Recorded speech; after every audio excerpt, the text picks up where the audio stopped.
Railway तो Shyam YouTube channel पर आप सभी लोगों का स्वागत है। आज के इस वीडियो में मैं आप सभी लोगों को कराने वाला हूं रेलवे ग्रुप डी भर्ती परीक्षा के लिए जीके जीएस के अति महत्वपूर्ण प्रश्न जो आपके एग्जाम के लिए सबसे ज़्यादा महत्वपूर्ण हो जाते हैं। तो आज की इस वीडियो को आपको शुरू से लेकर के एंड तक फुल वॉच करते रहना। आज की वीडियो और आज का कंटेंट अगर आपको पसंद आए तो प्लीज़ इस वीडियो को लाइक और चैनल को आप लोग सब्सक्राइब करना बिल्कुल न भूलें और कमेंट बॉक्स में आपको अपना स्कोर जरूर शेयर करना है कि आपने कितने प्रश्न सही किए हैं और ये वीडियो आपको कैसी लगी। तो चलिएगा फिर शुरू करते हैं आज का अपना ये रेलवे ग्रुप डी स्पेशल 40 महत्वपूर्ण प्रश्नों का प्रैक्टिस सेट।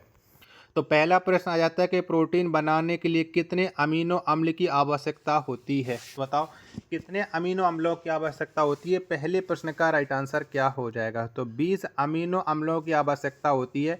एक का डी ऑप्शन देने वालों का राइट आंसर हो जाएगा। प्रश्न संख्या 2 आ जाता है आपके सामने, किस विटामिन की कमी के कारण खून का थक्का नहीं बनता है। तो बताओ इनमें से कौन से विटामिन की कमी के कारण नहीं बनता है। दूसरे नंबर प्रश्न का राइट आंसर क्या हो जाएगा। तो ये विटामिन के की कमी से नहीं बनता है खून का थक्का। 2 का बी ऑप्शन देने वालों का राइट आंसर हो जाएगा। प्रश्न संख्या 3 है आपके सामने कि शरीर की सबसे छोटी मांसपेशी कौन सी है। तो बताओ इनमें से कौन सी हो जाएगी। प्रश्न संख्या 3 का राइट आंसर क्या हो जाएगा। तो शरीर की जो सबसे छोटी मांसपेशी होती है ये स्टेपीडियस होती है, यानी 3 नंबर प्रश्न का ए ऑप्शन देने वालों का राइट आंसर हो जाएगा। अगला प्रश्न है प्रश्न संख्या 4 है आपके सामने कि मेंडल ने अपनी आनुवंशिकता का प्रयोग किस पौधे पर किया था। तो बताओ इनमें से कौन से पौधे पर किया था मेंडल ने अपनी आनुवंशिकता का प्रयोग। प्रश्न संख्या 4 का राइट आंसर क्या हो जाएगा। तो ये किया था मटर के पौधे पर, यानी 4 नंबर प्रश्न का सी ऑप्शन देने वालों का राइट आंसर हो जाएगा। अगला प्रश्न आ जाता है आपके सामने प्रश्न संख्या 5 है कि भारत की राजधानी को कोलकाता से दिल्ली स्थानांतरित करने का प्रस्ताव सर्वप्रथम किस गवर्नर जनरल ने रखा था। तो बताओ ये कौन से गवर्नर जनरल ने रखा था। प्रश्न संख्या 5 का आंसर आपको देना है कि 5 का राइट आंसर क्या हो जाएगा। तो ये लॉर्ड हार्डिंग द्वितीय ने रखा था, यानी 5 का बी ऑप्शन देने वालों का करेक्ट आंसर हो जाएगा।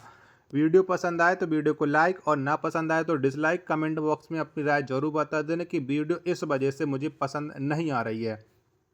6वें नंबर का प्रश्न है गुप्त शासकों की राजभाषा क्या थी। तो गुप्त शासक थे, इनकी जो राजभाषा थी वो संस्कृत थी। 6वें नंबर प्रश्न का सी ऑप्शन देने वालों का राइट आंसर हो जाएगा। प्रश्न संख्या 7 आ जाता है कि विश्व में कपास का सबसे बड़ा उत्पादक देश कौन सा है। तो बताओ इनमें से कौन सा है विश्व में सबसे बड़ा कपास का उत्पादक। 7 नंबर प्रश्न का राइट आंसर क्या हो जाएगा। तो चीन हो जाता है। 7 का डी ऑप्शन देने वालों का राइट आंसर हो जाएगा।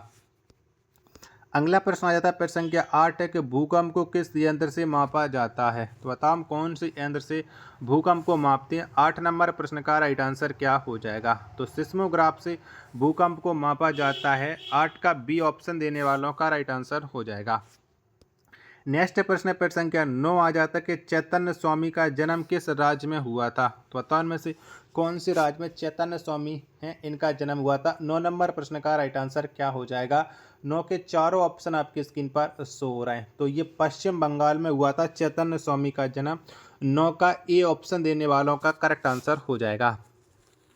प्रश्न संख्या 10 है आपके सामने कि जलियांवाला बाग हत्याकांड की जांच के लिए किस कमीशन की नियुक्ति की गई थी। तो बताओ इनमें से कौन सी कमीशन की नियुक्ति करी थी जलियांवाला बाग हत्याकांड की जांच के लिए। 10 का राइट आंसर क्या हो जाएगा। तो ये हंटर कमीशन की नियुक्ति की गई थी। 10 का सी ऑप्शन देने वालों का करेक्ट आंसर हो जाएगा। अगला प्रश्न आ जाता है प्रश्न संख्या 11 के शुद्ध जल का पीएच मान कितना होता है। तो बताओ कितना होता है। तो ये 7 होता है शुद्ध जल का पीएच मान। 11 का बी ऑप्शन देने वालों का राइट आंसर हो जाएगा। अगला प्रश्न आ जाता है प्रश्न संख्या 12 कि तानसेन का मूल नाम क्या था। तो बताओ में से क्या था तानसेन का मूल नाम। 12 नंबर प्रश्न का राइट आंसर क्या हो जाएगा। तो रामतनु पांडे ये तानसेन का मूल नाम हो जाता है। 12 का ए ऑप्शन देने वालों का करेक्ट आंसर हो जाएगा। चलिएगा अगला प्रश्न आ जाता है आपके सामने प्रश्न संख्या 13 है कि रिफ्ट घाटी से होकर कौन सी नदी बहती है। तो बताओ इनमें से कौन सी नदी बहती है। 13 नंबर प्रश्न का राइट आंसर आपको देना है। तो ये नर्मदा नदी बहती है रिफ्ट घाटी से होकर के। 13 का डी ऑप्शन देने वालों का करेक्ट आंसर हो जाएगा। चलिएगा, अगला प्रश्न आ जाता है प्रश्न संख्या 14 आपके सामने कि रॉजर फेडरर किस देश के खिलाड़ी थे। तो बताओ ये कौन से देश के खिलाड़ी हो जाते हैं और रॉजर फेडरर 14 नंबर प्रश्न का राइट आंसर क्या हो जाएगा। तो ये हो जाते हैं स्विट्जरलैंड के। 14 का बी ऑप्शन देने वालों का करेक्ट आंसर हो जाएगा। आशा और उम्मीद करता हूँ आप सभी लोगों को ये वीडियो और आज का ये कंटेंट जरूर पसंद आ रहा होगा। तो प्लीज़ इस वीडियो को लाइक और चैनल को आप लोग सब्सक्राइब करना बिल्कुल ना भूलें। अगला प्रश्न है प्रश्न संख्या 15 आ जाता है कि आई डायर किनकी आत्मकथा है। तो बताओ ये किसकी आत्मकथा हो जाती है। 15 का राइट आंसर आपको देना है। तो ये आत्मकथा किरण बेदी की हो जाती है। 15 का सी ऑप्शन देने वालों का राइट आंसर हो जाएगा। नेक्स्ट प्रश्न आ जाता है प्रश्न संख्या 16 कि हर बार नए सिरे से बजट तैयार करना क्या कहलाता है। तो बताओ ये क्या कहा जाता है। 16 का राइट आंसर क्या हो जाएगा। 16 के चारों ऑप्शन आपकी स्क्रीन पर शो रहे हैं। तो ये शून्य आधारित बजट कहलाता है। 16 का ए ऑप्शन देने वालों का राइट आंसर हो जाएगा। प्रश्न संख्या 17 आ जाता है आपके सामने कि अल बरूनी किसके साथ भारत आया था। तो बताओ इनमें से कौन से आक्रमणकारी के साथ में अल बरूनी भारत आया था। तो ये महमूद गजनबी के साथ में आया था। 17 नंबर प्रश्न का डी ऑप्शन देने वालों का राइट आंसर हो जाएगा। चलिएगा, अगला प्रश्न आ जाता है आपके सामने प्रश्न संख्या 18 के स्वामी विवेकानंद के बचपन का नाम क्या था। तो बताओ इनमें से कौन सा था, ये आपको बताना है। 18 का राइट आंसर क्या हो जाएगा। तो स्वामी विवेकानंद इनके बचपन का नाम नरेंद्र दत्त था, यानी 18 का ए ऑप्शन देने वालों का करेक्ट आंसर हो जाएगा। 19 नंबर का प्रश्न आ जाता है कि हिंदी साहित्य का स्वर्णकाल किसके शासनकाल को कहा जाता है। तो बताओ किसके शासनकाल को कहते हैं हिंदी साहित्य का स्वर्णकाल। 19 का राइट आंसर क्या हो जाएगा। तो ये अकबर के शासनकाल को कहा जाता है। 19 का डी ऑप्शन देने वालों का राइट आंसर हो जाएगा। नेक्स्ट प्रश्न आ जाता है प्रश्न संख्या 20 है कि विश्व में टिन का सबसे बड़ा उत्पादक देश है। तो बताओ इनमें से कौन सा देश है जहां पर टिन का सबसे ज़्यादा उत्पादन किया जाता है। तो वो देश हो जाता है मलेशिया।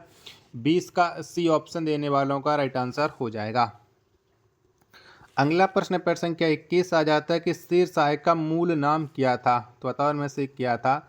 21 का राइट आंसर आपको देना है। तो शेर शाह इनका जो मूल नाम था वो था फरीद खान। क्या फरीद खान था। 21 का डी ऑप्शन देने वालों का राइट आंसर हो जाएगा। चलिए, अगला प्रश्न प्रश्न संख्या 22 आ जाता है कि संधि के बाद पेशवा बाजीराव द्वितीय अंग्रेजों के अधीन हो गए। तो बताओ ये कौन सी संधि के बाद हो गए थे। 22 नंबर प्रश्न का राइट आंसर क्या हो जाएगा। 22 के चारों ऑप्शन आपकी स्क्रीन पर शो हो रहे हैं। तो ये बेसिन की संधि के बाद अधीन हो गए थे। 22 का ए ऑप्शन देने वालों का राइट आंसर हो जाएगा।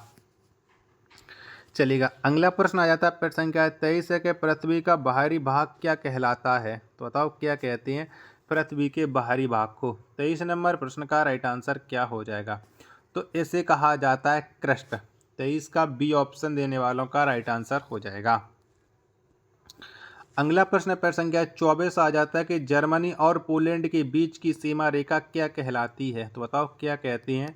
24 नंबर प्रश्न का राइट आंसर क्या हो जाएगा। तो जर्मनी और पोलैंड के बीच की जो सीमा रेखा है ये हिंडनबर्ग रेखा कहलाती है। 24 का सी ऑप्शन देने वालों का राइट आंसर हो जाएगा। अगला प्रश्न आ जाता है आपके सामने प्रश्न संख्या 25 है कि इंदिरा गांधी के बचपन का नाम क्या था। तो बताओ कौन सा था इंदिरा गांधी के बचपन का नाम। 25 नंबर प्रश्न का राइट आंसर क्या हो जाएगा। तो ये इंदु या प्रियदर्शी हो जाता है। इंदिरा गांधी के बचपन का नाम। 25 का ए ऑप्शन देने वालों का राइट आंसर हो जाएगा।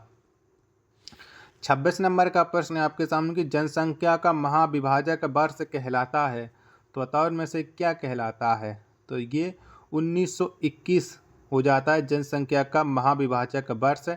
26 का सी ऑप्शन देने वालों का राइट आंसर हो जाएगा। 27 नंबर का प्रश्न आ जाता है कि जब भारत स्वतंत्र हुआ उस समय ब्रिटेन में किस पार्टी की सरकार थी।